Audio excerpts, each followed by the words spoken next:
Yo, what's going on guys? Arekkz here, welcome back to another Destiny 2 video. Just a quick one today, but following on from this week's Bungie blog post, we've had a few updates to the roadmap to help paint a clearer picture of what Destiny 2 has in store for us over the next month or so. That includes a whole manner of different things, and if you want to read absolutely everything, I will of course link the post down below. But the main things I want to focus on in this video are the Solstice of Heroes event, essentially a summer event, and also an upcoming power increase that will allow you to gear up further to power level 400 ahead of Forsaken launching on September 6th.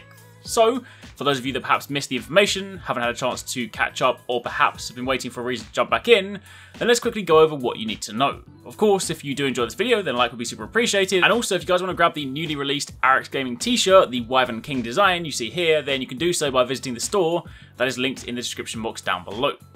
Now, to begin with, this right here is a look at your updated roadmap for the next couple of months. It covers the usual suspects like Faction Rally and Iron Banner, plus Bungie Day, which usually has something cool happen, so definitely keep your eyes peeled for that.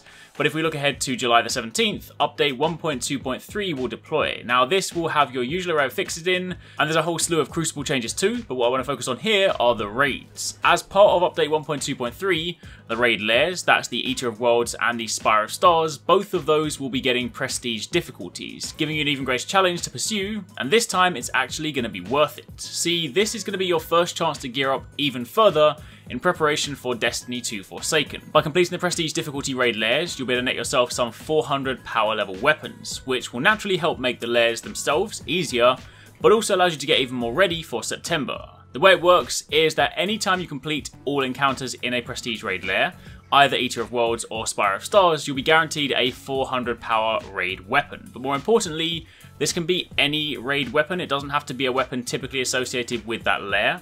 And of course, that also means they'll make great infusion fuel if you don't particularly want to use them. It is however worth noting that this will only provide you with 400 power weapons, not gear. For gear, that'll come a little bit later, and we'll touch on that in a moment. But for those of you that do plan to dive back into the raids, then there's a few things you'll want to know about the prestige difficulty this time. First up, they're going to be introducing activity modifiers and a new system called Curated Loadouts, which will give you new challenges and force you to play in different ways each week. Curated weapon loadouts are based around archetypes, so on a per week basis there'll be a loadout that you need to use, but it will only restrict you as far as archetypes, not specific weapons. So as an example, one week it might say auto rifle, submachine gun and rocket launcher, so within that you can choose whatever weapon you want, but it has to fit that archetype setup. Loadouts aren't locked, so you can swap between them if you realise the weapons you've chosen aren't working, but when the curated loadout is present, your weapon choices still need to align with those specifications. And on top of that, there'll also be modifiers too. These are designed to give you an advantage if you lean into it, so it's something that you'll definitely want to take advantage of if you want to try and get through this. And ultimately, the combination of these two things should just mean each week you have to approach the challenge a little bit differently. To answer a couple more questions you may have, the original Leviathan raid will not be getting any of this. This is purely for raid Lairs.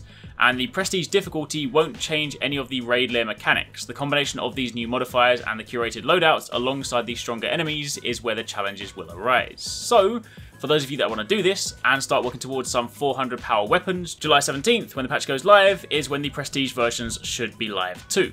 Also worth mentioning that the raid Lairs have a chance to drop 2 exotic weapon catalysts. Eater of Worlds has a chance to drop the catalyst for Telesto, meanwhile the Spire of Stars can drop the Sleeper Simulant catalyst. Plus there'll also be a set of unique raid ornaments too, so a few more things to pursue.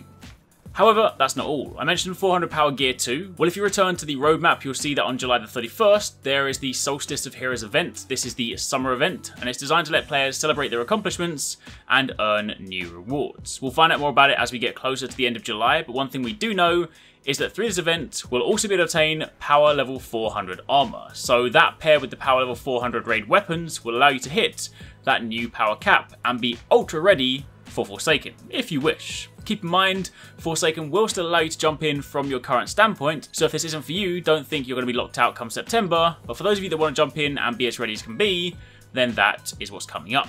But for the time being, that's pretty much it. That was a quick update in case you guys missed it, so for the time being, that's what you need to know, and that is what's on the horizon. Hopefully you guys enjoyed the video. If you have any questions, drop them down below. And thanks again for watching, take it easy, catch you next time, peace out.